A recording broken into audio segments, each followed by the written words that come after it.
Vamos a estar charlando un ratito. Y en primer lugar tenemos al licenciado Juan Cruz Latorre, que nos va a presentar espectroscopía dinámica de estado excitado de moléculas fotoprotectoras. Bueno, díganme si no se escucha cualquier cosa. Yo voy a estar hablando de básicamente lo que estoy haciendo en la tesis. Eh, Estudio espectroscopía dinámica de estados excitados de moléculas fotoprotectoras. Les doy.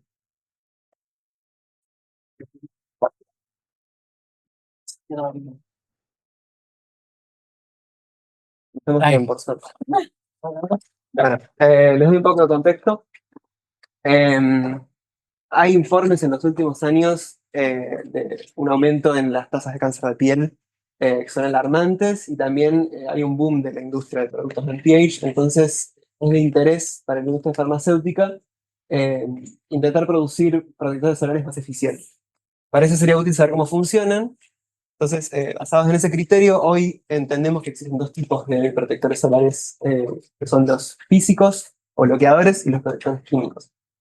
Los protectores físicos son sales como el óxido de zinc, el dióxido de titanio, que lo que hacen es básicamente reflejar y dispersar la luz que llega a la piel.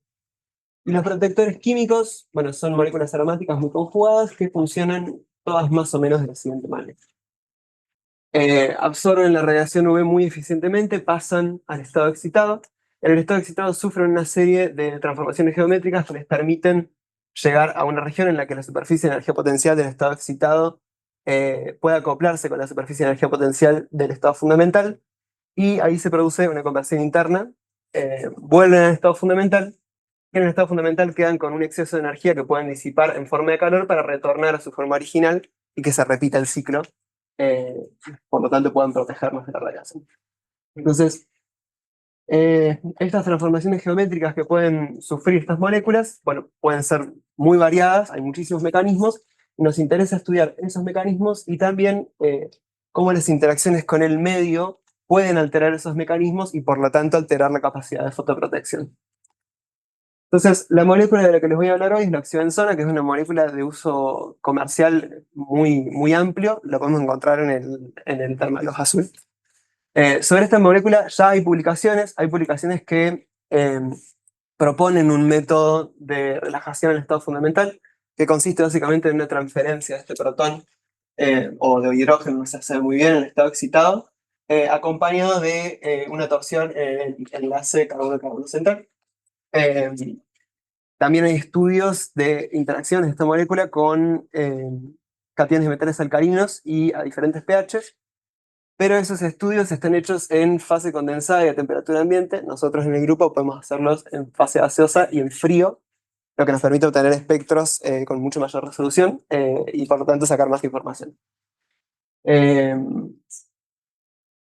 Nosotros hicimos experimentos con oxibenzona en diferentes condiciones en los laboratorios en la Universidad de Paris-Saclay. Estudiamos, bueno, la oxibenzona protonada formando complejos con zinc, con sodio, con plata. Hoy voy a hablar solamente de plata por una cuestión de tiempo. ¿Por qué el catión plata? Bueno, en primer lugar es una especie que encontramos en medios cotidianos. Hay productos que liberan cationes plata en el agua de las piscinas, ionizadores cobre plata, hay filtros antibacteriales, en fin, encontramos ese ion en el agua de las piscinas.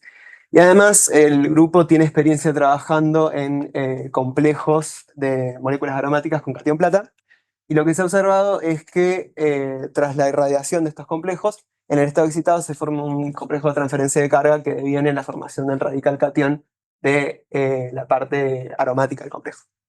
Entonces, ¿cómo estudiamos esto? La técnica que usamos es espectroscopía de fotodepresión de iones fríos.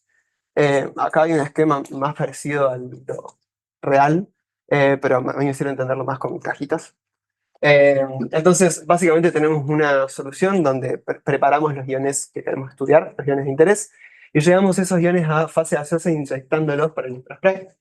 Los iones gaseosos son conducidos por lentes iónicas a una cámara de análisis en donde va incidiendo un láser que podemos ir barriendo, digamos, podemos ir escaneando la longitud de onda. Cuando llegamos a una longitud de onda que es resonante con una transición de los iones, el ion absorbe, se excita y se fragmenta. Esos fragmentos pueden ser colectados y se los lleva a un tubo de tiempo de vuelo donde podemos hacer la espectrometría de masas. Entonces nosotros podemos seguir la señal de algún fragmento en particular que nos interese y podemos escalar en función de la longitud de onda y entonces lo que obtenemos es un espectro de absorción de acción. Entonces paso directamente a los resultados que obtuvimos. Entonces acá tenemos los espectros de masa para el complejo de oxidazona con catión plata. Tenemos dos espectros. En rojo tenemos el espectro cuando el láser de disociación está apagado, y en negro tenemos el espectro cuando el láser de disociación está encendido. Entonces, básicamente en negro yo voy a ver los fragmentos que estoy produciendo como producto de la fotodisociación. Estos espectros de acá y este de acá en realidad son figuras ampliadas del espectro de masas de Born. Entonces, ¿qué fragmentos tenemos? Bueno, tenemos los complejos de oxidazona con plata, que bueno, son más de uno porque hay isótopos de plata.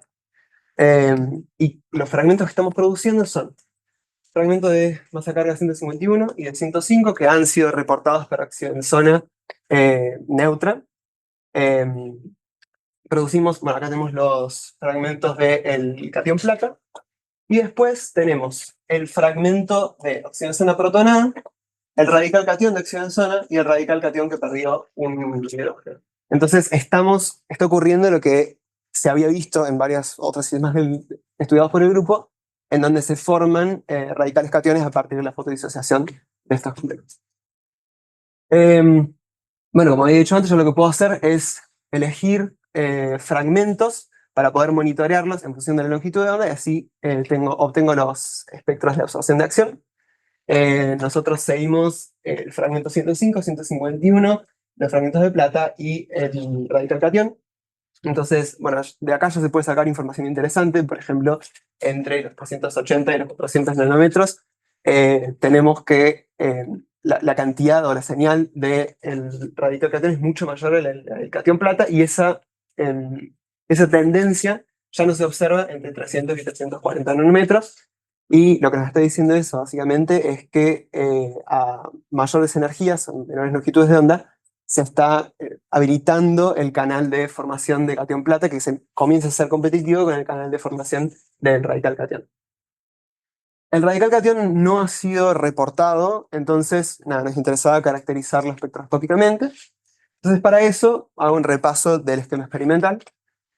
Lo primero que hacemos es introducir el complejo oxidazona y plata, fotodisociamos el complejo, se va a formar el radical catión, los fragmentos quedan atrapados en la cámara y luego excitamos a ese fragmento. Entonces estamos haciendo una segunda disociación. Y lo que monitoreamos son esos fragmentos secundarios producidos a partir de la segunda fotodisociación. Bueno, dicho eso, acá tenemos los espectros de masas de la segunda fragmentación entonces, es decir, de los fragmentos producidos a partir del radical catión. La misma lógica que antes, en negro nosotros vamos a ver las señales de los fragmentos que estemos produciendo a partir de la fotodisociación del radical catión. Esencialmente, el de masa cargada 151. Y también vemos que cuando encendemos el láser de excitación, es decir, el negro, bueno, no sé si se ve muy bien, pero básicamente baja la señal de radical catión, cosa que es lógico porque estamos fragmentando, y aumenta la señal de el radical catión que perdió un hidrógeno. Entonces, podríamos decir que estamos formando ambos fragmentos a partir de la fotodisociación del radical catión, el de masa carga 151 y el que pierde un hidrógeno. Esos dos elegimos para monitorear y obtenemos este espectro de absorción de acción. Esta es la parte que está más estructurada y que nos parece de mayor interés. Y si vemos las trazas de las señales de ambos fragmentos, el de masa carga 151 y el de oxidazona que perdió un hidrógeno, vemos que las trazas son prácticamente idénticas. Entonces, evidentemente, estamos produciendo esos dos fragmentos a partir de la fotodisociación del radical catión. Entonces ya tenemos el espectro del radical catión, Ahora nos interesa contrastar esta información con cálculo. Para entender lo que hago en el cálculo, lo divido en 3 etapas. La primera etapa es de exploración conformacional, cálculo de optimización y frecuencia en estado fundamental. Básicamente obtengo el isómero más estable del radical catión que estoy estudiando, oxidazona. Después sigue el cálculo de las transiciones verticales. Básicamente en el rango de energías que estoy estudiando veo cuáles son las transiciones posibles, cuáles son las más probables y a qué estados electrónicos me conducen. Eh, Luego optimizo esos estados electrónicos, esos estados excitados, y finalmente con esa información puedo simular los espectros hidráulicos. Lo importante de esta filmina es que hay una transición en particular que es mucho más intensa que el resto, que es la desde el estado fundamental al estado de 5. Y cuando comparamos el biurónico simulado con el experimental, vemos que el ajuste es bastante bueno.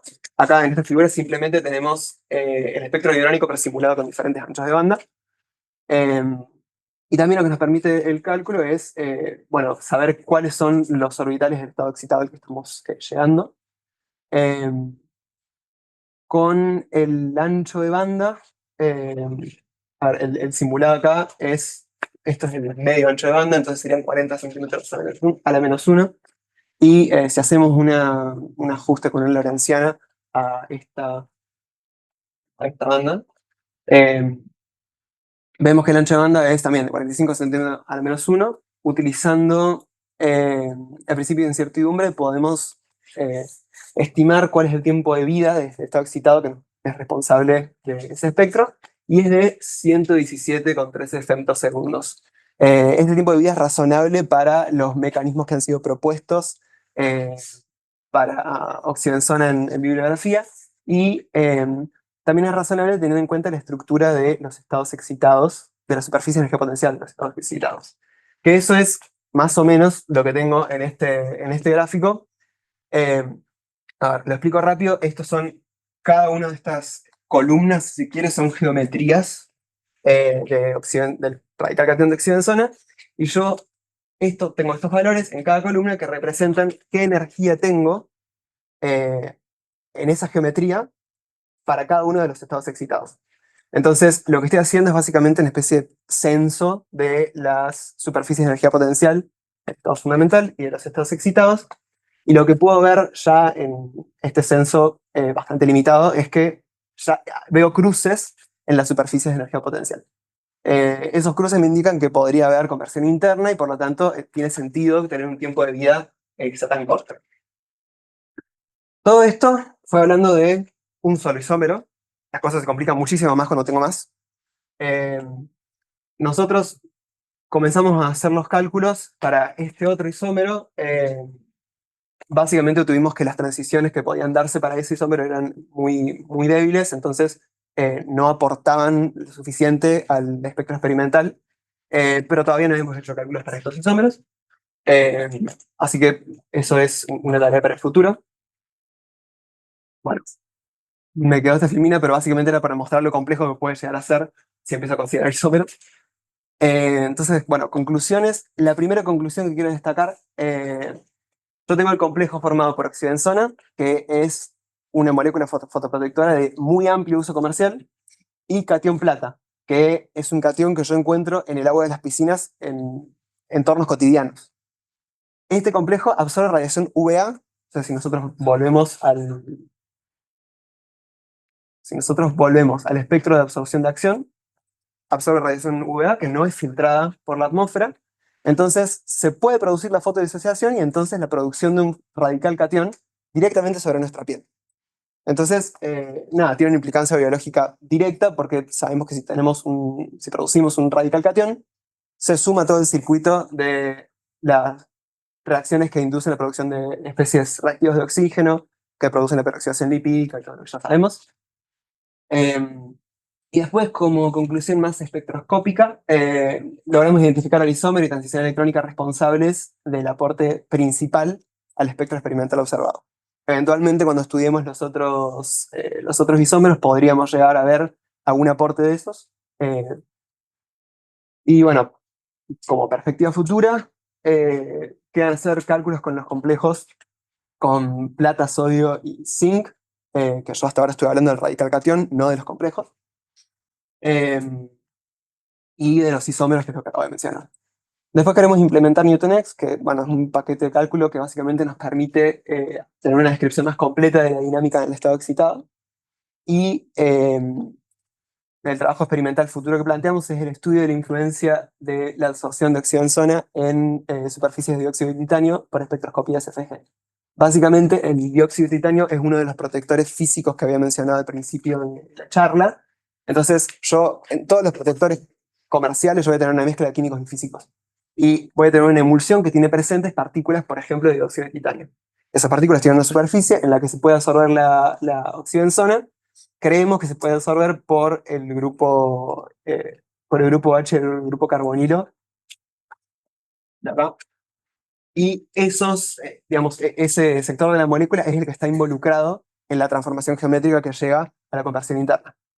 Entonces, podría eventualmente afectar su capacidad fotoprotectora. Y queremos estudiarlo por espectroscopía SFG, porque, bueno, básicamente es una técnica no lineal que nos permite estudiar el comportamiento de moléculas que se encuentran en entornos que son muy asimétricos, como superficies o interfaces. Y eso es todo.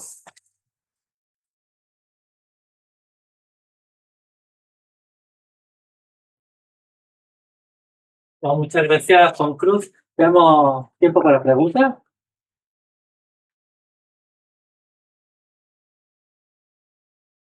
Muy linda, muy interesante eso. Gracias. Ya que los isómeros le dan problemas, digamos, Ujú. ¿se conoce la barrera de rotación del enlace carbono-oxígeno del éter?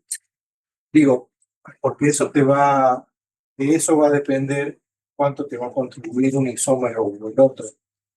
Sí, tengo calculadas esas barreras, pero el tema es que puede ocurrir lo que se conoce como una trampa cinética.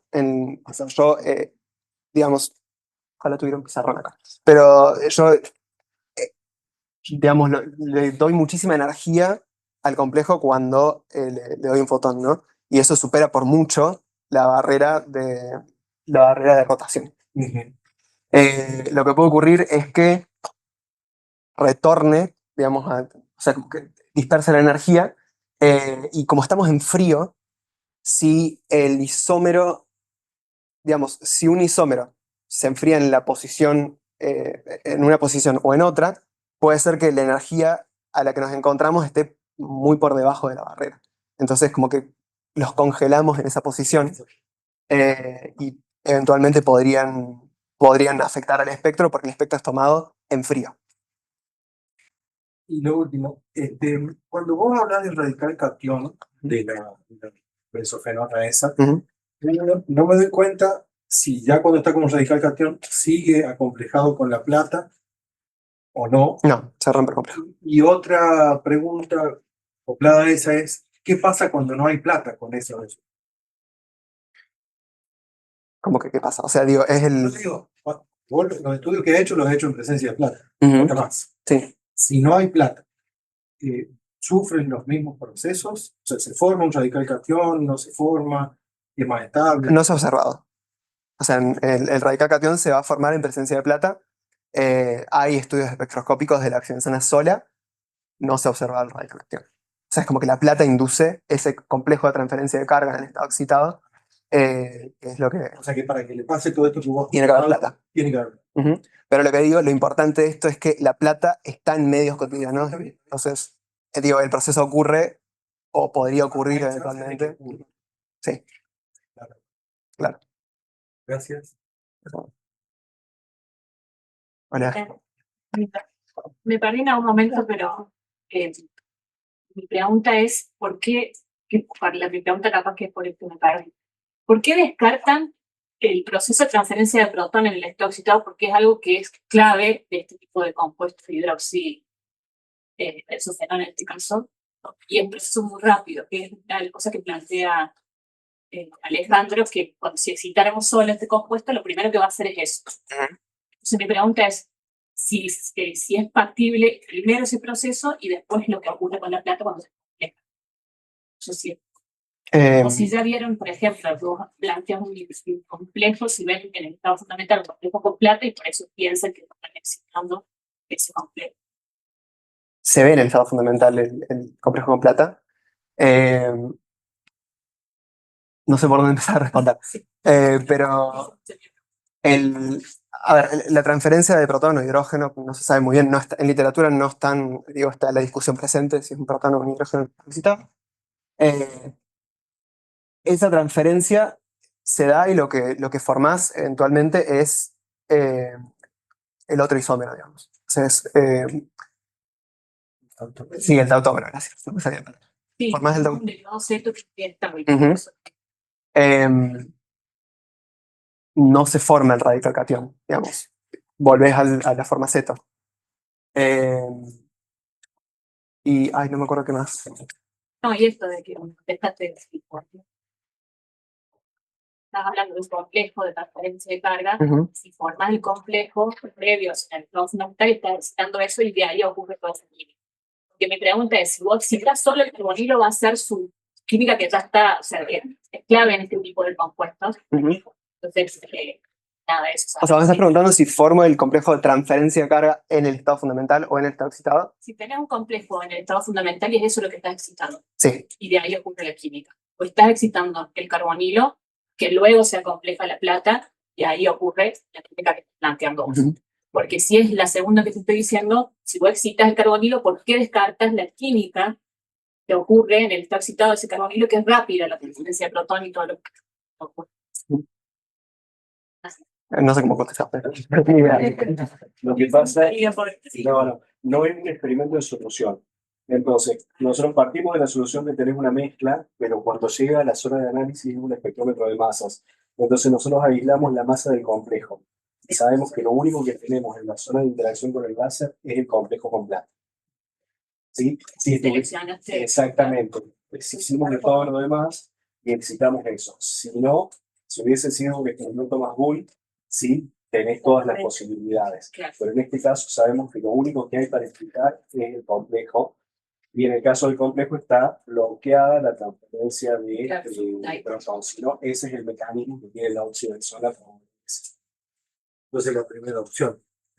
Excita el complejo. El complejo. Ujú. Exactamente. Gracias. ¿Alguna última pregunta? Gracias por la presentación. Te quería preguntar qué nivel de teoría usaste para los cálculos. Usamos, digamos, el método, usamos TFT. Después como funcional cambié 3lib y para algunos cálculos usé una base, usé AUGPBZ. Y para otros no sé qué había usado, bueno, no me acuerdo bien, te voy a confirmar después, pero no me acuerdo qué otra base he usado. Pero para la mayoría, AUGPBZ.